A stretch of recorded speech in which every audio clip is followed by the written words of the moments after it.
Terima kasih untuk tim PAW yang sudah melayani kita pada hari ini. Sorry Bapak Ibu, suara saya agak aneh. Karena terlalu banyak kegiatan pada minggu ini. Pak Gembala memberikan tema pada hari ini tentang pundi-pundi yang berlobang. It's been my honor untuk bisa melayani saudara pada kesempatan pagi hari ini. Aku tahu di sini banyak orang yang secara ekonomi jauh lebih bagus daripada aku.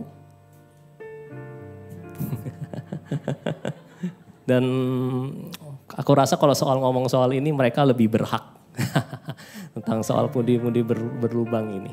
Tapi aku cuma mau sampaikan apa yang menjadi message firman Tuhan pada pagi hari ini yang aku coba siapkan. Aku gak ngajarin Bapak Ibu lebih jago tentu dari aku.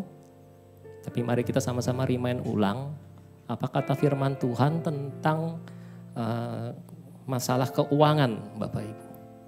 Masalah keuangan ini. Di sini ada Fanny, ada Million, auditor.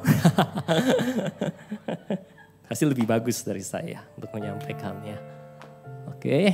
Kita buka dulu di Hagai, kitab Hagai 1 ayat 1 sampai berapa tadi? 10 ya. Bapak Ibu bisa tolong bantu saya membaca. Kita baca bergantian ya, bergantian. Maaf, mana ini? Oke. Pada tahun yang kedua zaman Raja Darius, dalam bulan yang ke-6, pada hari pertama bulan itu, datanglah firman Tuhan dengan perantaraan Nabi Hagai kepada Serubabel bin Sealtiel, Bupati Yehuda, dan kepada Yosua bin Yosadak, imam besar, bunyinya. Silakan Bapak Ibu.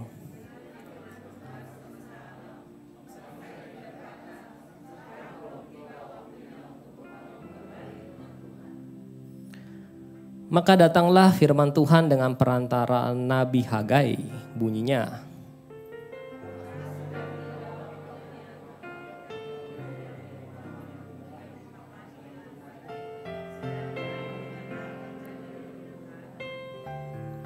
Oleh sebab itu beginilah firman Tuhan semesta alam, perhatikanlah keadaanmu.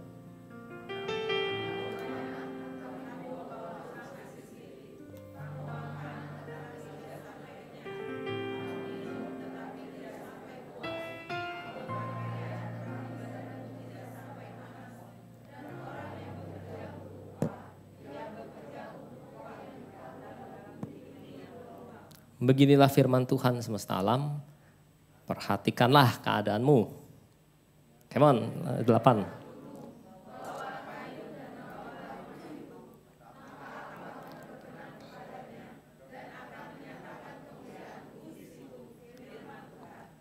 Kamu mengharapkan banyak, tetapi hasilnya sedikit. Dan ketika kamu membawanya ke rumah, aku menghembuskannya. Oleh karena apa? Demikianlah firman Tuhan semesta alam.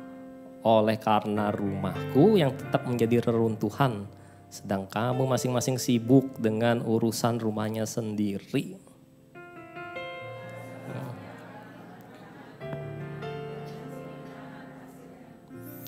Ya Bapak Ibu, ada gak yang pernah mengalami hal tersebut Bapak Ibu?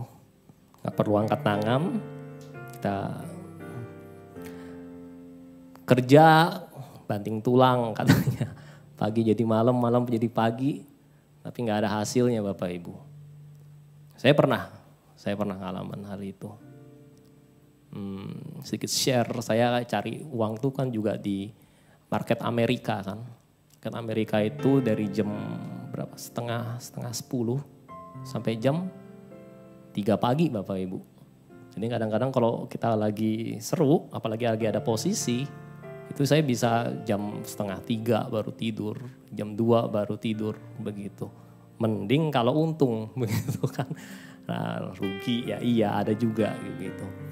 Jadi itu kenapa saya mention ini, saya kasih satu example, satu contoh dalam kehidupan saya secara pribadi. Saya pernah ngalamin hal tersebut Bapak Ibu. Rugi sampai ribuan dolar dalam semalam. Begitu. Nah, kenapa sih bisa terjadi seperti itu?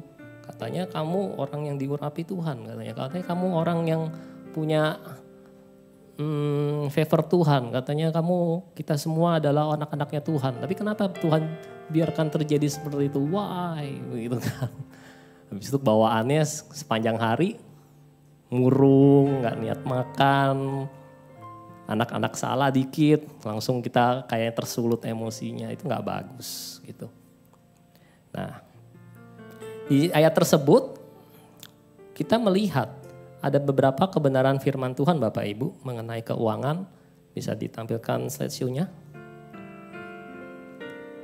Di ayat 2 itu dikatakan apa? Bangsa ini berkata, sekarang belum tiba waktunya untuk membangun kembali rumah Tuhan. Ayat keempat bilangnya, apakah sudah tiba waktunya bagi kamu untuk mendiami rumah-rumahmu yang dipapani dengan baik, sedang rumah ini tetap menjadi reruntuhan. Jadi ayat 2 itu yang berbicara adalah umat Tuhan, umat Israel pada saat itu. Ayat 4 yang berbicara adalah Tuhan. Sepertinya ada dialog yang kurang nyambung begitu. Antara umat Tuhan, orang Israel yang saat itu di zaman Raja Darius dengan firman Tuhan. Aku mau bangun rumah dulu katanya. Tapi Tuhan bilang, kamu bagaimana? Rumahku ini masih menjadi reruntuhan. Sedangkan kamu diamin rumah-rumahmu tuh dengan papan-papan. Dipapani dengan baik. Begitu. Yang saya mau bold highlight pada ayat tersebut adalah bagaimana prioritas kita Bapak Ibu. Tentang keuangan ini. Slideshow-nya.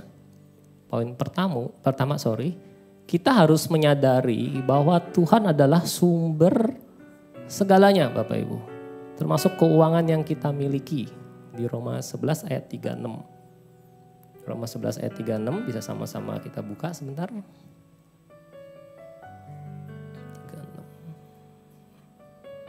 Sebab segala sesuatu adalah dari Dia dan oleh Dia dan kepada Dia.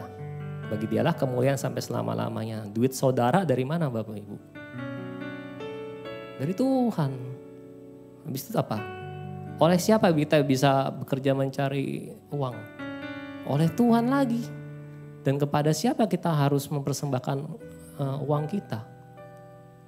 Tuhan lagi Bapak Ibu. Seringkali kita pikir bahwa ayat tersebut ini sepertinya sesuatu yang mengawang-awang begitu kayaknya. Tapi secara realitas aja, itu juga berbicara tentang keuangan kita. Tuhan adalah sumber segalanya, termasuk duit yang ada di kantong kita, termasuk ada di tas saya. Itu semua milik Tuhan. Ini harus kita pahami terlebih dahulu Tuhan, Bapak Ibu. Kalau kita beranggapan bahwa duit kita itu milik kita, maka itu nggak sesuai dengan firman Tuhan katakan. Mungkin kalau lagi di gereja begini, di ibadah seperti ini, amin, amin. Betul kata firman Tuhan. Di situ kita pulang, lupa dah, begitu kan. Sebenarnya caranya paling gampang adalah kita itu menguji bagaimana konsep keuangan kita itu ada di poin kedua, coba Bapak Ibu. Mana yang terpenting dalam hidup kita? Bisa diukur dengan kemana terbanyak uang kita alokasikan Bapak Ibu. Begini, setiap minggu Bapak Ibu kasih persembahan berapa duit? Ada yang 100.000, ada yang 50.000, ada yang 10.000, ada yang 500.000. Puji Tuhan makin meningkat. Ada yang mungkin karena konglomerat kasih 1 juta, puji Tuhan, gereja seneng. Tapi 1 juta itu kalau Bapak Ibu makan misalnya di luar setelah kita pulang dari gereja makan sekeluarga, lebih gak dari 1 juta, lebih gak dari 500.000, lebih gak dari 100.000. Begitu Bapak Ibu, itu salah satu example yang paling gampang seperti itu. Kalau untuk keperluan kita kita berani keluar duit lebih banyak. Tapi kalau untuk keperluan Tuhan, apakah kita berani keluar uang lebih banyak untuk keperluan Tuhan daripada keperluan kita? Nggak usah jauh-jauh, nggak usah terlalu muluk-muluk kita cari contohnya. Kita bisa langsung praktekkan hari ini juga begitu. Ntar habis kita ke mall, ayo habis duit berapa gitu kan. Tapi kita ingat nih persembahan tadi pagi ini jam 9:30 saya kasih berapa begitu. Karena dikatakan bahwa di mana duit kita dialokasikan itulah prioritas hidup kita Bapak Ibu. Salah satu tandanya seperti itu. Poin nomor 3. Oh iya, ada ayatnya kan di Matius 6 ayat 21, di mana hartamu berada? Di mana? Di situ hatimu berada. Di BCA punya deposito berapa Bapak Ibu? Kayaknya ada berapa kasus apa yang kemarin tuh ya, yang bank syariah itu yang nggak bisa cair duit ya. Nah, itu kan orang marah-marah gitu, saya nggak peduli, saya mau makan, saya nggak peduli sistem kalian rusak atau bagaimana, pokoknya saya mau makan, saya mau belanja. Nah, mungkin bapak ini punya tabungan di sana cukup besar begitu kan, jadi dia vokal sekali gitu. Nah, kalau misalnya hal itu terjadi kepada hidup kita, dan saya berdoa supaya jangan ada lah yang begitu kita kena kayak begitu-begitu ya. Hati kita bagaimana Bapak Ibu? Karena di mana hartamu berada, di situ hatimu berada. Yang ketiga, poin ketiga dari prioritas itu adalah uang hanyalah sebagai salah satu alat ukur hati bagi Tuhan Bapak Ibu. Kita perlu banyak uang, kita bilang begitu. Kita perlu untuk segala sesuatunya kita perlu uang. Tapi bagi Tuhan itu sebagai sarana salah satu alat untuk mengukur hati kita Bapak Ibu. Satu contoh apa ya? Saya nggak ini ya. Nggak meninggikan atau apa ya. Ingat waktu berapa waktu lalu di awal bulan tuh, awal tahun kaca mobil saya dipecahin tuh. Ingat nggak? Itu kan ada kejadian seperti itu. Itu headphone saya harganya hampir 30 juta Bapak Ibu. Saya bukan ngomong apa-apa ya. Itu waktu dipecahin, waktu itu Bro Willy bilang begitu. Jul, itu mobil kamu bukan apa? Saya nggak entengnya gampang. Saya lihat apa sih yang diambil? Bisa aja lu tahu aja tuh itu barang mahal. Bisa aja aneh-aneh aja begitu kan. Itu pada waktu itu saya mau pelayanan apa ya? Oh, ada pelayanan siangnya. Itu kalau hati saya taruh di barang itu, saya bisa murung Bapak Ibu. Ya kan? Tapi saya nggak menginginkan. Tapi saya tahu bahwa itu adalah punyanya Tuhan. Kalau diambil ya diambil aja lah. Saya nggak mau hati saya berkurang sukacitanya. Mau melayani ya melayani aja lah. Kenapa cari-cari alasan? Oh saya baru hati saya susah, perasaan saya teriris-iris gitu. Saya nggak melayani begitu. Enggak Bapak Ibu. Itu alat Tuhan mau uji. Kalau saya ambil headphone kesayanganmu itu, kamu masih mau melayani enggak? Mau sungut-sungut enggak kamu? Begitu. Itu suatu alat untuk menguji. Tuhan menguji. Karena saya tahu segala sesuatu terjadi enggak ada yang kebetulan. Kalau enggak seizin Tuhan Bapak Ibu. Kalau bisa dibiarkan terjadi seperti itu artinya saya lagi diuji. Oh bukan cuma hal itu tuh Bapak Ibu. Kalau ngomong soal uang ya. Banyaklah contoh-contoh yang terjadi dalam hidup saya dan saya yakin juga Bapak Ibu punya banyak contoh dalam kehidupan Bapak Ibu. Di mana harus kehilangan uang dalam jumlah banyak, entah salah invest, entah diambil maling kerah putih, entah apapun yang terjadi, pasti Bapak Ibu pernah ngalamin hal tersebut. Tapi ingat Bapak Ibu, itu cuma alat uji bagi Tuhan hati kita ada di mana. Seperti itu Bapak Ibu. Dan di Matius 6 ayat 24 dikatakan Coba kita lihat Matius 6 ayat 24 ya. 6. Tak seorang pun dapat mengabdi kepada dua Tuhan. Karena jika demikian ia akan membenci yang seorang dan mengasihi yang lain. Atau ia akan setia kepada yang seorang dan tidak mengindahkan yang lain. Kamu gak dapat mengabdi kepada Allah dan kepada Mamon, Bapak Ibu. Gak dapat mengabdi kepada Tuhan dan kepada Mamon. Ini firman Tuhan yang bilang.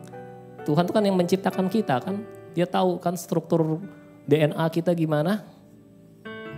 Kalau soal uang itu Tuhan katakan aku dibanding Mamon yang gak bener itu. Pilih mana kamu? Begitu. Jangan ngomong saya pilih Tuhan dan saya pilih Mamon. Gak bisa. Ini firman Tuhan. Kalau kita bilang itu di red huruf merah ya. Tuhan Yesus yang ngomong bukan bukan para rasul atau Paulus yang bilang, tapi Tuhan Yesus sendiri yang bilang. Gak mungkin kamu bisa ngomong saya mengasihi Tuhan dan saya mengasihi Mamon. Dan Mamon itu juga berbicara soal apa Bapak Ibu? Ternyata bukan cuma soal uang aja sih. Tetapi juga soal kemakmuran dan kekayaan. Di Lukas 16 dikatakan, Lukas 16 ayat 11 dikatakan begini. Jadi kalau kamu gak setia dalam hal Mamon yang gak jujur, unrighteous Mamon, siapakah yang akan mempercayakan kepadamu harta yang sesungguhnya? Siapa yang mau percayain? Tuhan mau percayakan apa dalam hidup kita? Kalau soal Mamon, soal duit aja kita masih gak lulus Bapak Ibu. Kehilangan duit 500 juta udah nangis mau bunuh diri. Bermiliar-miliar udah kayaknya rasanya mau mati begitu kan. Waduh duit kerja saya selama 20 tahun hilang. Karena ditipu orang. Kayak udah rasanya mau mati begitu. Tapi Tuhan bilang kalau kita ya gak bisa dipercaya, hati kita melekat soal duit tuh di sini tulisnya apa? Unrighteous Bapak Ibu. Unrighteous itu hal yang nggak benar ya. Kalau dalam struktur itu ya paling bawah mungkin soal duit itu. Masih banyak hal-hal yang lebih mulia. Jangan sampai kita kebalik. Duit diciptakan oleh manusia, bukan manusia diciptakan duit. Itu hal yang paling dasar dan seringkali kita masih salah Bapak Ibu. Apalagi kita mau berbicara soal hal-hal yang lebih mulia. Mau menjangkau jiwa. Mau melayani Tuhan dengan segenap hati. Soal duit aja kita masih hati kita sangat terpaut gitu. Saya sih jarang dengar orang mau mati gara-gara pelayanannya nggak berhasil gitu. Ini saya sering dengar orang mau mati gara-gara duitnya hilang begitu. Apalagi udah tabung setengah hidupnya begitu. Habis itu pensiun lagi nggak punya uang. Waduh udah kayaknya seperti apalagi ada tanggung jawab begitu. Ada anak-anak yang harus disekolahin, dinafkahi. Udah kayaknya hopeless sekali gitu. Kayak dunia udah hancur. Tapi saya jarang dengar orang, aduh saya kehilangan hadirat Tuhan. Aduh saya mau mati. Saya kehilangan kemampuan saya untuk memuji Tuhan, menyembah Tuhan. Aduh itu tadi kemarin ada jiwa-jiwa tuh yang harusnya saya selamatin, saya bisa ngomong, bisa diselamatkan. Saya mau mati, saya lupa ngomong sama dia. Gak ada Bapak Ibu, jarang sekali saya dengar, kan hampir gak ada. Tapi kalau soal uang, banyak bener ceritanya begitu. Ya itu kita very basic thing aja lah Bapak Ibu. Aku nggak share firman Tuhan yang ngejelimet-jelimet buat apa? Kalau nggak bisa dilakukan kan. Nomor 2. Kebenaran firman Tuhan mengenai uang. Memperhatikan keadaan kita. Coba diklik ayatnya. Yang tadi di Hagai. Wow, 1. Mana Hagai itu? Jadi hilang Hagai. sorry. Oh ini dia. Ayat 7. Beginilah firman Tuhan sementara perhatikanlah keadaanmu. Bapak Ibu kalimat ini diulang 2 kali Tuhan. Di ayat 5 juga dikatakan perhatikan keadaan kita. Jadi pasti ada something yang message yang penting dalam firman Tuhan. Kalau sampai diulang 2 kali Bapak Ibu. Apa yang diperhatikan? Tuhan suruh kita melihat keadaan kita saat ini. Apa yang harus diperhatikan? Perhatiin apa yang terjadi dalam hidup kita. Perhatiin keuangan kita bagaimana. Apakah berkat yang kita terima sepertinya berkat dalam pundi-pundi yang berlobang. Ini soal apa? Ngomong soal kekurangan dan gak pernah puas walaupun sudah melakukan banyak hal. Dapat duit 50 juta, seneng sesaat, kemudian bayar rumah sakit 60 juta gitu kan. Ya sama aja bohong lah ya. Habis itu dapat tender berapa M, cuannya berapa ratus juta, tiba-tiba rumahnya kebakaran begitu kan. Jadi kayak sepertinya dipermain-mainkan oleh keuangan Bapak Ibu, oleh uang. Iblis ngitik-ngitik hati kita, ayo gitu kan. Wah senang sesaat, wah cuan gede. Berikutnya berapa hari kemudian sini lu, duit bawa kemari, begitu. Pernah gak ngalamin begitu? Oh gak ada sih, gak ada yang ngangguk sih, artinya puji Tuhan, gak ada, semua dalam perlindungan Tuhan begitu. Saya pernah Bapak Ibu, jujur aja ngomong, saya pernah kayak begitu. Terus ayat firman Tuhan, ternyata firman Tuhan ini berkuasa Bapak Ibu. Untuk soal duit pun diatur dalam firman Tuhan. Dan kebanyakan yang ngomong itu adalah raja paling kaya satu dunia. Salomo. Gak ada yang bisa ngalahin dia dalam hal kekayaan, hikmat, power, istri. Sampai hari ini tidak ada. Dan dia ngajarin tentang kita ngelola duit gimana. Kita cepet aja baca ya. Jangan boros. Oh, itu small ya. Jangan boros. Itu aja di Amsal 21 ayat 20. Saya cepet aja.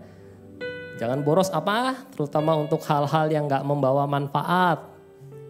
Gak membawa manfaat, gak membawa benefit, gak menambah adding value dalam hidup kita. Gak usah boros. Sorry, saya ngomong begini bukan artinya saya udah sempurna nih ya. Begitu, saya juga masih boros sih. Tapi itu, aku mau belajar firman Tuhan dan Bapak Ibu juga kita belajar sama-sama ya. Jangan boros. Terus apa? Nomor 2, jangan ngutang. Itu ada ayat-ayat pendukungnya, bukan saya yang ngarang. Ada di Mazmur 37 ayat 21, Amsal 22 ayat 7. Terutama untuk barang konsumtif. Kalau utang segera lunasin Bapak Ibu. Karena barang konsumtif itu declining value-nya. Utang kita gak dibayar, itu naik terus bunganya.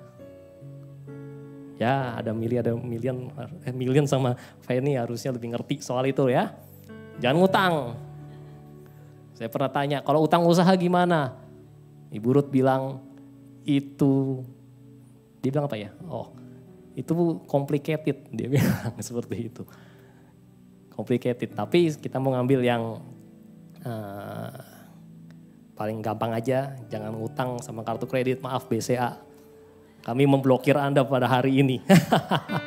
Gak ada yang, kalau punya tagihan misalnya berapa, 1 juta, lunasin Bapak Ibu, jangan bayar minimumnya. Ini ada pakarnya nih, Pak Heri nanti siang yang share firman Tuhan. Itu perangkap hidup. Terus nomor 3 apa? Mencukupkan diri dengan apa yang ada. Ibrani 13 ayat 5. Cukupin diri dengan apa yang ada. Gak perlu ganti-ganti barang tren zaman now. Mau IPin 14, start bulan September keluar IPin 15. Emangnya IPin 14 kita rusak? Saya aja masih pakai IPin 11. Masih nyala, masih bagus. Bahkan IPin 6, Gabriel punya apa ya? IPin 6S kalau gak salah ya. Kalau Mikaela punya, itu masih berfungsi, itu masih bisa buat nonton sama dia. Udah berapa tahun itu kan 6S ke sana. Ngapa ikut barang-barang zaman now ini? Terus apalagi? Mencatat pembukuan dan budgeting, ada ayatnya juga, Amsal 24 ayat 3-4. Kenapa kita perlu catat? Supaya kita lihat hal-hal yang perlu diefisienkan, memilah-milah ke pengeluaran kita. auditor paling jago soal inilah. Ada Paula nggak? Nggak ada ya.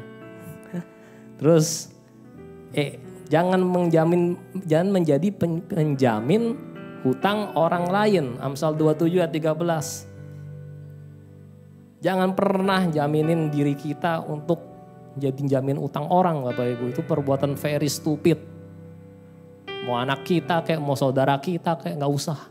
Kenapa mereka nggak dianggap nggak layak untuk terima pinjaman? Ya karena memang nggak layak gitu. Terus kita sok-sok jago mau jaminin gitu. Akhirnya yang ujung-ujungnya saudara kita nggak bisa bayar, teman kita nggak bisa bayar, kita dikejar-kejar debt collector. Sangat bodoh sekali gitu. Ayat firman Tuhan katakan, jangan jaminin utang. Diri kita jadi utang orang lain. Apa kita lebih pintar dari bank? Enggak Bapak Ibu. Terus habis itu, bekerja keras di Amsal 14 ayat 23. Jangan kebanyakan ngomong Bapak Ibu. Celoteh sana, celoteh sini. Tapi gak ada sesuatu yang dihasilkan. Bekerja itu menghasilkan. Menghasilkan sesuatu. Kebanyakan ngomong, ya udah begitu aja. Omongan gak berharga. Bekerja itu yang menghasilkan. Terus yang terakhir adalah apa? Cari nasihat kepada siapa? Orang benar. Mazmur 1 ayat 1.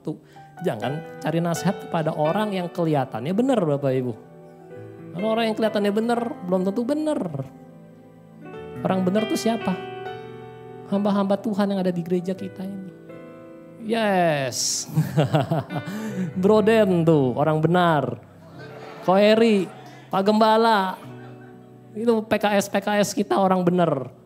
Jangan tanya sama si A, si B, influencer TikTok, influencer gak jelas. Ada sih beberapa yang bagus, tapi kebanyakan sampah. Kenapa? Ngajarin keuangan, ngajarin soal saham, ngajarin soal itu. Saya dengerin aja.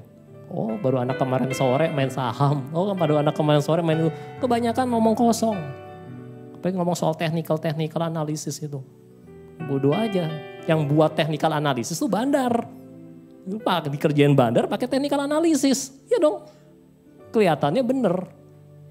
Kelihatannya bijaksana. Penuh full of ilmu. Tapi kita gak tahu itu kaki tangannya bandar.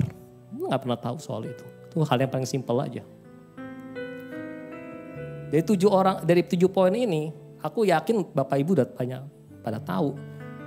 Anak Tuhan pun juga banyak yang tahu. Orang-orang di luar sana pun yang bukan anak Tuhan juga tahu. Tetapi masalahnya kenapa kita lakuin begitu loh. Ya sama aja kita orang bebal tuh. Udah dikasih tahu itu jurang gitu. Bodoh lah. Tuhan menyertai saya lah. Ya tetap aja nyemplung ke jurang. Di depannya jurang. Firman Tuhan adalah kebenaran absolut Bapak Ibu. Dunia mau putar-putar seperti apa tetap basicnya harus balik lagi ke kebenaran firman Tuhan. So, udah 6 menit, oke. Poin ketiga, ayat 8. Jadi naiklah ke gunung, bawalah kayu dan bangunlah rumah itu. Maka aku akan berkenan kepadanya dan akan menyatakan kemuliaanku di situ firman Tuhan. Bahasa Inggrisnya keren. Go up to the mountain and bring wood and build the house. And I will take pleasure in it and I will be glorified, said the Lord. Poinnya apa? Dengan keuangan siapa yang disenangkan dan dimuliakan Bapak Ibu? Itu belum yang diklik dulu Bapak. Thank you. Ntar udah gak seru. Dengan uang yang kita miliki siapa yang lebih banyak disenengin? Di sini ada para pemuda-pemudi yang salut saya. Kayak Garven, kayak Yona. Mereka orang yang bisa achieve something ya. Dan usia yang relatif muda. Aku appreciate buat Garven sama Yona. Udah bisa achieve sesuatu yang mungkin di umur segini ini gak banyak orang bisa lakukan. Gitu. Terutama dalam hal keuangan. Gitu.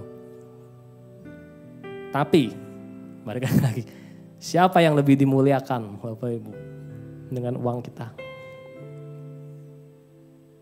Beli Rolex, siapa yang dimuliakan dan disenangkan? Beli rumah mewah, siapa yang disenangkan dan dimuliakan Bapak Ibu? beli Mercy, CLS. Siapa yang disenangkan dan dimuliakan Bapak Ibu? Ini gak nyindir ya, sorry. Terus punya anak, lulusan universitas terkenal di luar negeri. Yang akan biaya miliaran, setiap tahun kita mesti bayar fee-nya, institutionnya. Siapa yang dimuliakan dan disenangkan Bapak Ibu? Bandingin, menabur untuk keuangan gereja, mau bangun gedung sebelah, siapa yang disenangkan dan dimuliain Bapak Ibu? Gereja kita tahu sama-sama udah beli gedung tapi belum punya dana saat ini untuk bangun. Jadi kita masih terus terkungkung dalam kotak segini ini. Begitu. Padahal Tuhan udah penuhin janjinya loh, punya gedung. Ayo jangan pelit Bapak Ibu. Tabur buat keuangan gereja biar kita segera terbebas dari tempat kecil ini menjadi lebih besar lagi. Amin ya. Siapa yang disenangkan dan dimuliakan? Ko Cahya, Ko Heri? Enggak Bapak Ibu. Kalau gedung ini tambah gede kan kita semua seneng dah. Beribadah dengan seneng kan. Waktu kemarin ada tamu banyak, begitu saya masuk sini, waduh baunya bukan main. Bukan apa-apa karena ceiling kita terlalu pendek begitu loh. Ya doakan pembangunan gedung sebelah berjalan, jadi kita lebih cepat dan lebih nyaman punya tempat ibadah. Dan semua untuk kepentingan pekerjaan Tuhan Bapak Ibu. Bukan saya yang dimuliakan karena saya punya hal-hal flexing begitu. Terus apa? Menabur untuk kas gereja yang defisit, anggaran dipotong-potong. Siapa yang disenengin dimuliain? Dari tim PW, anggaran dipotong, jebret. Waduh, untung tim PW kita punya karakter rohani yang dewasa loh. Kalau enggak pada mundur semua. Begitu kan? Karena apa?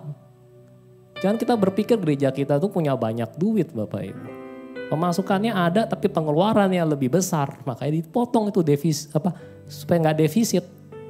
Sebagai bentuk pertanggungjawaban keuangan kepada jemaat. Kan uang-uang kita juga yang dikolekkan.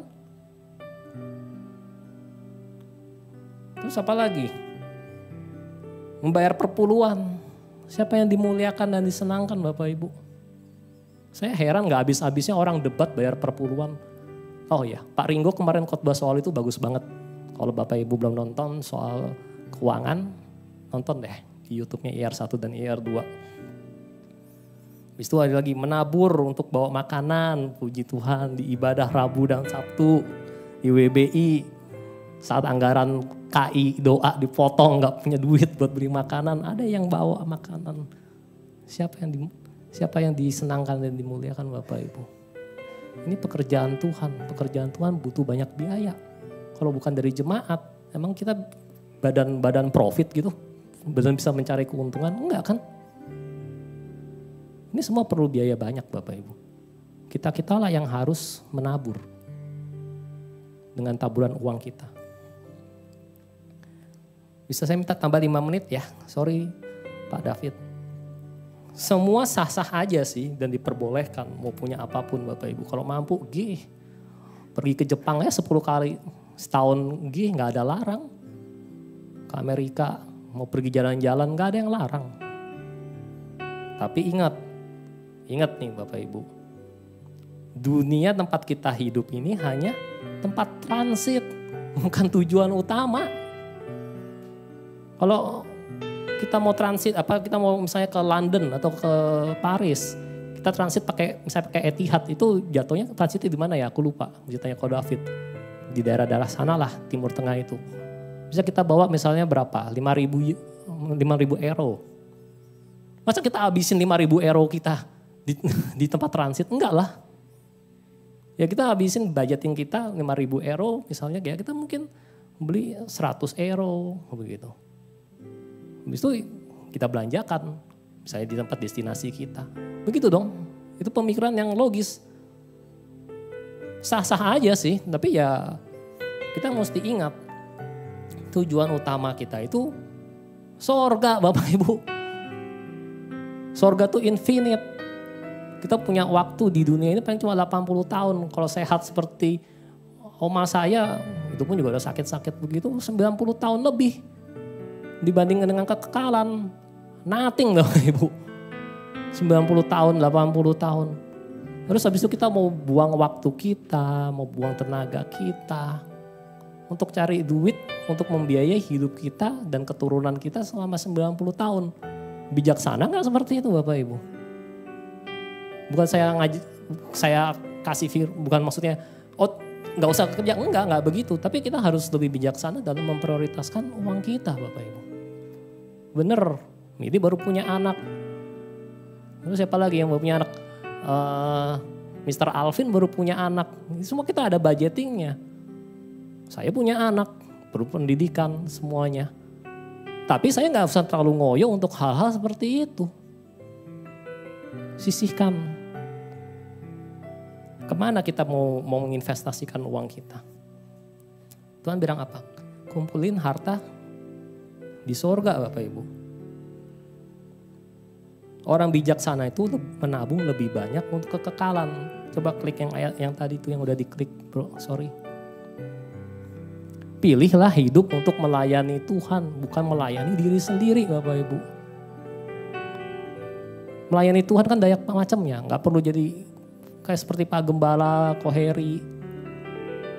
Layani Tuhan, punya mental kita tuh melayani Tuhan, bukan melayani diri sendiri. Too many effort. Terlalu banyak effort yang kita keluarkan untuk kita melayani ego kita sendiri Bapak Ibu. Sedangkan firman Tuhan ajarin apa? Kalau kamu mau jadi muridku, pikul salib, sangkal diri. Ini enggak begitu malah kita. Ayo dunia peluk saya, uang peluk saya. Saya mau hidup paling mewah. Apakah ini sesuai dengan kekristenan? Bapak Ibu bisa jawab sendiri karena bukan saya yang ngomong, firman Tuhan. Tuhan Yesus bahkan yang ngomong. Seperti itu. Pilihlah hidup untuk kita melayani Tuhan, bukan melayani diri sendiri. Gaya hidup kita akan berbeda sekali pada saat kita punya gaya hidup itu melayani. Kita gak akan hitung-hitungan untuk melayani Tuhan, untuk pekerjaan Tuhan. Saya punya banyak kesaksian gak cukup waktunya untuk soal itu. Dimana Tuhan selalu cukupkan pas-pasan pada waktunya. Karena saya menabur untuk pelayanan. Saya udah gak terlalu pengen lagi tuh. Mercy, Rolex, rumah apa. Mau sih kalau dikasih sih gak ada masalah gitu. Tapi saya gak ngejer terlalu ngoyo gitu loh. Bukan tujuan saya bukan itu. Begitu.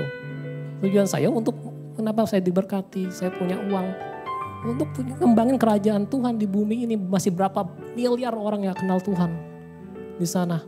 Berapa banyak gereja-gereja yang harus kita bantu. Gak usah jauh-jauh, gereja kita sendiri pun masih harus kita bantu Bapak Ibu. Jangan kita terlalu ngejomplang kalau untuk kebutuhan kita mau effortnya luar biasa kerasnya. Tapi kalau untuk pelayanan pekerjaan Tuhan, udah incrit-incrit aja lah. Kita lupa asasnya bahwa Tuhan adalah sumber segalanya. Kita mau kerja, kalau dibampetin keran, disentil aja otak kita, tik sedikit. Bisa gak? Gak bisa. Tutup. 3 menit cukup lah ya. Salah satu cara terbaik untuk menambal pundi-pundi berlobang di keuangan kita ialah, mana tuh ini ya. Jangan dikeluarin dulu. Tanya Tuhan Bapak Ibu. Ini yang saya miss selama bertahun-tahun. Saya kasih kata kuncinya. Dari pengalaman saya cari duit. Tanya Tuhan Bapak Ibu. Saya terima 100 juta. Saya terima misalnya berapa puluh juta. Tanya Tuhan, ini duit mau buat apa? Boleh buat saya atau boleh buat untuk menunjang pekerjaan Tuhan. Oke, misalnya dapat 10 juta. Ya udah kamu pakai 5 juta. 5 juta lagi gimana, terserah. Ya terserah mau ditabung kayak mau di apa. Dan harap milih investasi yang benar. Saham-saham Big Four aja kalau mau Bapak Ibu mau invest di saham. Jangan kayak saham-saham konstruksi yang gak tahu nasibnya sekarang itu. Atau apalah segala macamnya itu. Pilihlah yang safe, berjadilah bijak, tanya Tuhan terus. Tanya Tuhan Bapak Ibu. Jangan merasa bahwa ini uang saya gak tahu. Saya beliin aja semuanya gitu kan. Buat apa yang saya suka gitu, apa yang buat keperluan keluarga saya. Tanya Tuhan, jawabannya begitu. Dengan bertanya pada Tuhan kita akan dihindari dari hal-hal yang membawa kita kepada kesusahan yang gak perlu. I think a lot, saya belajar banyak untuk kebenaran firman Tuhan ini. Saya pikir-pikir saya susah-susah itu untuk apa sebenarnya. Tanya Tuhan. Paling gampang tanya Tuhan. Makanya kenapa kita punya hubungan intim dengan Tuhan. Bergaul dengan Tuhan bukan seperti pengetahuan Alkitab. Tuhan adalah pribadi, bisa ditanya. Roh Kudus bisa ditanya. Terus apa lagi ya? Kita memberi atau nggak memberi itu nggak membawa keuntungan apa-apa untuk Tuhan. Jangan kita berpikir Tuhan perlu duit kita Bapak Ibu. Misalnya nih, Tuhan tiba-tiba bangkrut gitu ya. Waduh, malaikat ngomong di surga, bangkrut kekurangan duit. Oh gitu. Ya. Jual aja 1 bintang ke orang paling kaya di dunia ini. Sanggup gak? Beli.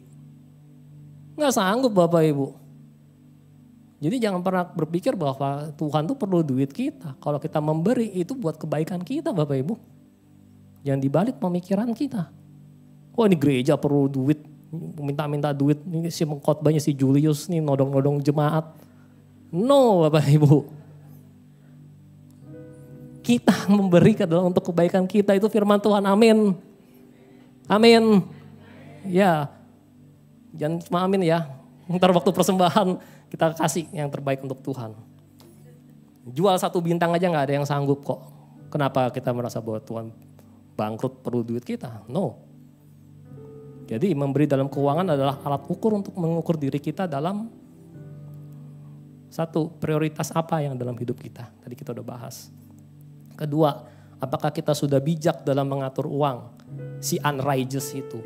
Bagaimana kita mau dipercayakan hal-hal yang lebih mulia daripada uang. Apabila dalam keuangan yang paling gak bener aja kita sudah lalai dan teledor. Yang ketiga, siapa yang disenangkan dan dimuliakan dalam hidup kita? Bukannya firman berkata, dia harus semakin besar, aku harus semakin kecil. Kenapa gaya hidup kita menunjukkan bahwa kita yang harus semakin besar, Tuhan semakin kecil? Kita tadi udah belajar. Apa kita mau menabung untuk hal-hal yang bersifat sementara atau lebih banyak menabung untuk hal-hal yang bersifat kekal Bapak Ibu? Terima kasih udah dengar firman Tuhan pada pagi hari ini. Kita gak mau jadi pendengar aja Bapak Ibu. Ya Yona, tim tolong bantu. Ngapa kita dengar firman Tuhan setiap minggu tapi gak pernah kita lakukan? Itu buang-buang waktu aja Bapak Ibu. Pada pagi hari ini kita mau nyanyiin satu lagu lama, simpel, sederhana. Tapi apakah kita sudah melakukannya? Tuhan, ku mau menyenangkan-Mu. Tuhan, bentuklah hati ini jadi bejana untuk hormat-Mu.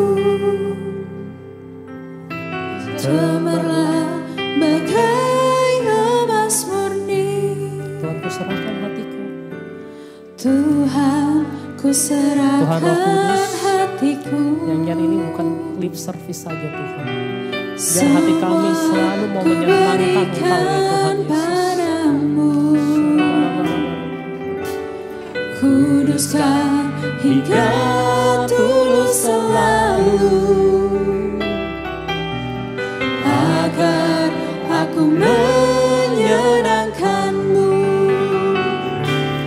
Menyenangkan-Mu, senangkan-Mu, hanya itu kerinduanku.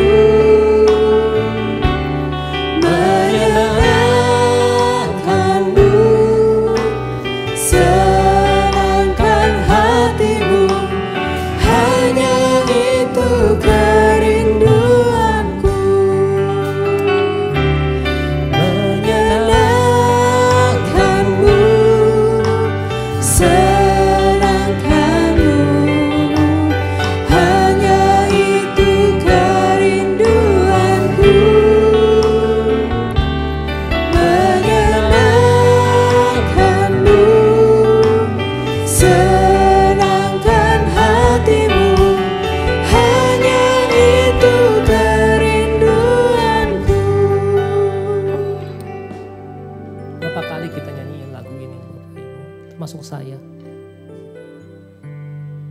pada pagi hari ini Tuhan Roh Kudus bertanya, apa benar kamu mau menyenangkan hatiku? Apa benar? Bagaimana kalau engkau mau menyenangkan hatiku? Anggap bahwa semuanya itu adalah miliknya aku, milik Tuhan. Kita gak berhak apa-apa Bapak Ibu. Senangkan hati Tuhan pada hari ini dan selanjutnya dengan keuangan kita. Tuhan gak perlu uang kita. Kalau Tuhan ajar kita untuk memberi persembahan, memberi perpuluhan, itu untuk kebaikan kita. Itu untuk kebaikan kita Bapak Ibu. Tuhan senang memberkati anak-anaknya yang memberkati dan memberi. Punya mental melayani Tuhan. Melayani dalam hal keuangan Bapak Ibu. Tuhan gak kekurangan duit. Bagi Tuhan uang itu adalah hal yang gak benar. Hal yang paling gak benar. Yang paling mendasar. It's nothing di hadapan Tuhan. Tapi bagi kita, maybe it's everything Bapak Ibu. Mari kita selaraskan hati pikiran kita dengan Tuhan. Dengan Roh Kudus. Terutama dalam soal keuangan ini. Bapa, hamba-Mu berdoa. Biar kebenaran firman Tuhan yang disampaikan bukan cuma sekedar jadi pengetahuan. Biar itu merema di hati orang-orang yang mendengarkannya. Aku gak tahu Tuhan, aku pun sendiri juga masih banyak kekurangan dalam hal tersebut Tuhan. Ajar kami Tuhan, untuk kami dapat mempraktekkan kebenaran firman Tuhan ini. Supaya kami lebih lagi dipercaya untuk hal-hal yang mulia dalam hidup ini. Bukan cuma sekedar masalah duniawi aja yang kita ribut-ribut. Tapi biarlah masalah kekekalan, masalah sorga menjadi prioritas dalam hidup kita pada saat ini. Hamba-Mu turunkan blessing untuk jemaat di Hosana pada pagi hari ini. Kami berkomitmen Tuhan, firman Tuhan yang kami dengar, kami mau lakukan. Bukan cuma sekedar lewat dan penghibur telinga kami. Dalam nama Tuhan Yesus kami berdoa mengucap syukur. Amin. Terima kasih Bapak Ibu. God bless, selamat memberi.